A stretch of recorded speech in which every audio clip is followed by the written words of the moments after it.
कुछ दिनों से मेरी माँ का व्यवहार काफी बदल गया था। पहले तो वह हमेशा घर के कामों में व्यस्त रहती थी, लेकिन अब वह अपना ज्यादातर समय कमरे में बंद होकर बिताने लगी थी। कभी कभी वह कमरे से बाहर आती तो भी ताला लगाकर जाती। मुझे यह बहुत अजीब लगता और धीरे धीरे मैं इस बात को लेकर चिंतित हो गया। मुझे समझ में नहीं आता था कि आखिर माँ को ऐसा क्या हो गया है कि वह हमसे दूर रहने लगी है। एक दिन जब माँ कमरे से बाहर गई थी, मैंने चुपके से उनके कमरे का दरवाजा खोला। जैसे ही मैं अंदर घुसा, मेरी आंखें फटी की फटी रह गईं।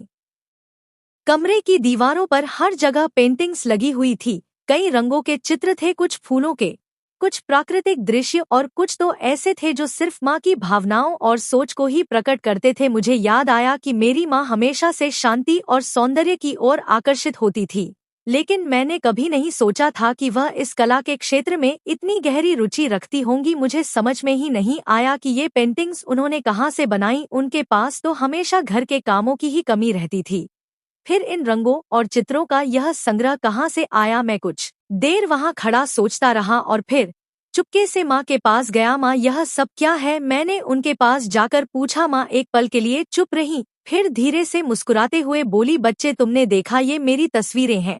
पर माँ, तुमने हमें कभी नहीं बताया कि तुम इतनी अच्छी चित्रकार हो।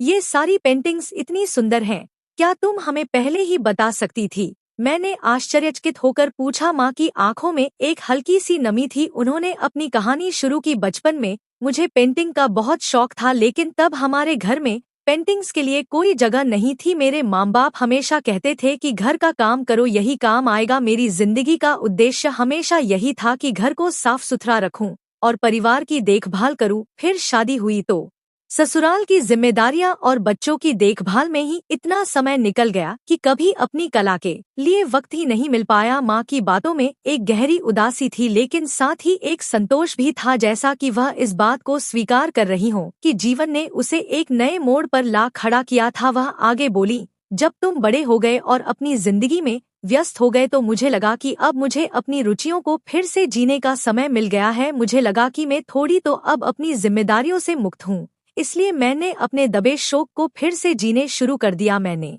हमेशा से सोचा था कि, और मुझे विश्वास भी था कि एक दिन में यह सब बिना किसी डर के कर सकूंगी। आखिरकार उम्र के इस पड़ाव में मुझे यह मौका मिल ही गया और मैं अपने आप को बहुत खुशकिस्मत मानती हूँ, वरना मुझ जैसे कई तो बस मन की मन में लिए ही जीती रहती है और इस उम्र तक आते आते तो सारे शौक ही मर जाते हैं। मुझे समझ में आया कि माँ की चुप्पी और कमरे में ताले लगाने के पीछे एक गहरी कहानी छिपी हुई थी, जो उन्होंने अपने जीवन के सफर में कभी किसी को नहीं बताई। मुझे यह समझ आया कि माँ को अपनी इस कला को जिम्मेदारियों के बोझ तले दबाना पड़ा और साथ ही यह भी सिखाया कि अपना कर्तव्य किस तरह से निभाया जाता है। अपने लिए तब जिया जब सभी जिम्मेदारियों को अच्छे से निभा दिया। माँ ने मुझे यह सिखाया कि उम्र कभी भी किसी शौक को पूरा करने में रुकावट नहीं बनती और हर इंसान को अपनी आंतरिक अभिव्यक्ति के लिए कुछ समय देना चाहिए। माँ की पेंटिंग्स अब मेरे लिए सिर्फ रंगों और चित्रों की पेंटिंग नहीं है, बल्कि एक प्रेरणा है कि जीवन में कभी भी कुछ नया शुरू किया जा सकता है और कभी भी अपने सपनों को पूरा किया जा सकता है।